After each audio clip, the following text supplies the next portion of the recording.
নবী হওয়ার আগে বিশ্বনবীর ইবাদত ছিল চিন্তার ইবাদত। আমরা অনেকে মনে করি শুধু তাসবিহ পড়াই ইবাদত, জিকির করাই ইবাদত, শুধু কোরআন তেলাওয়াতই মনে হয় ইবাদত, শুধু কিয়ামুল লাইল করাই ইবাদত। কিন্তু বিশ্বনবীর সাহাবী, যিনি ইসলাম আমাদের চেয়ে ঢের বেশি বুঝেছেন, তিনি বলেন আল্লাহর এই সৃষ্টি শৈলী, এই সৃষ্টি নৈপুণ্য নিয়ে 1 ঘন্টা চিন্তা করা, ক্রিটিক্যাল থিঙ্কিং করা, সারা রাত নফল তাহাজ্জুদের চেয়েও সেরা।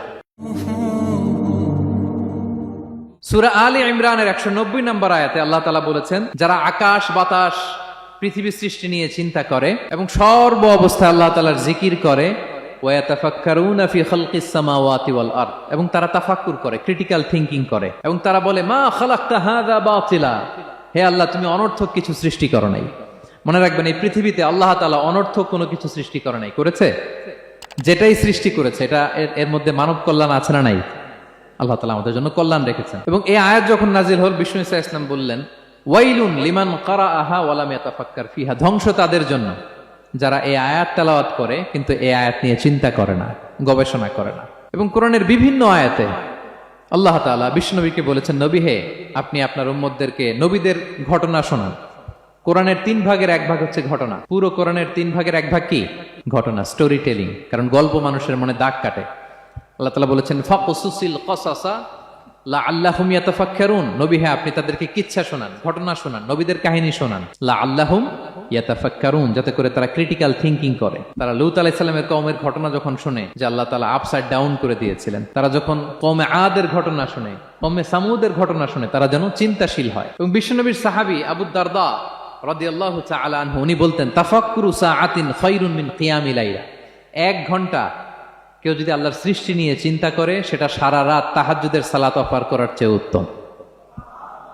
আমরা অনেকে মনে করি শুধু তাসবিহ পড়াই ইবাদত, জিকির করাই ইবাদত, শুধু কোরআন তেলাওয়াতই মনে হয় ইবাদত, শুধু কিয়ামুল লাইল করাই ইবাদত। কিন্তু বিশ্বনবীর সাহাবী, যিনি ইসলাম আমাদের চেয়ে ঢের বেশি বুঝেছেন, তিনি বলেন আল্লাহর এই সৃষ্টি শৈলী, এই সৃষ্টি নৈপুণ্য নিয়ে 1 ঘন্টা চিন্তা করা, ক্রিটিক্যাল থিঙ্কিং করা, সারা রাত নফল তাহাজ্জুদের চেয়েও সেরা।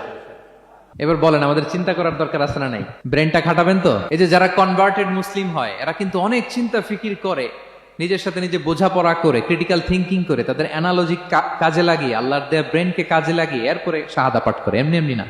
এই যে কিছুদিন আগে আমেরিকান এক পপ স্টার কালেমা পড়ছে না? আপনি জানেন একটা ধর্ম চেঞ্জ করা, একটা ফেইথ চেঞ্জ করা, এটা কত বড় সিদ্ধান্ত? হ্যাঁ, বাপদাদার ধর্ম, বয়স 30-40, এতদিন যে ধর্ম মানলাম, এটাকে চেঞ্জ করে নতুন ধর্মে কনভার্ট হয়, এটা কত বড় সিদ্ধান্ত? Could you imagine that? It's not a joke. নিজের সাথে নিজের অনেক বোঝাপড়া করতে হয়, তারাই ক্রিটিক্যাল থিঙ্কিং করে। এবং বিষ্ণু ঈসা ইসলাম, উনি নবী হওয়ার আগেও এই চিন্তার ইবাদত করতেন। তিনি হেরা গুহায় চলে যেতেন, কাবা থেকে 6 কিলোমিটার উত্তরে, 634 মিটার উঁচু, যা বলে নূরের উপরে একটা কেইভ আছে, গুহা, এটার নাম হচ্ছে গারে হেরা।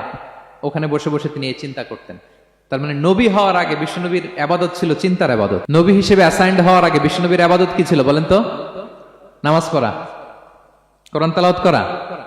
কোরআন তো নাজিলই হয় নাই, কোরআন তেলাওয়াত করবে কেমনে? তখন 6 মাস বসে বসে উনি ওখানে কি করেছেন বলেন? ধ্যানমগ্ন ছিলেন, তিনি চিন্তা করতেন। ওইটাই ছিল ওনার আধ্যাত্মিক শিক্ষায়তন। ওই নির্জন গুহার মধ্যে উনি যখন চিন্তায় মগ্ন ছিলেন, আল্লাহর সৃষ্টি শৈলী নিয়ে চিন্তা করতেন, ঠিক ওই মুহূর্তে, অন্তিম মুহূর্তে, ওই মাহেন্দ্রক্ষণে নাজিল হয়েছে ইকরা বিসমি রাব্বিকাল্লাযী খালাক, read in the name of your lord who has created, পড়ো তোমার প্রভুর নামে যিনি তোমাকে সৃষ্টি করেছেন, শিক্ষা দিয়েছেন। তাহলে সম্মানিত সুধী, ইসলামের সূচনা হয়েছিল, এটা বলা যায় ফাইনালি, যে ইসলামের সূচনা হয়েছিল এই চিন্তার ইবাদতের মধ্য দিয়ে।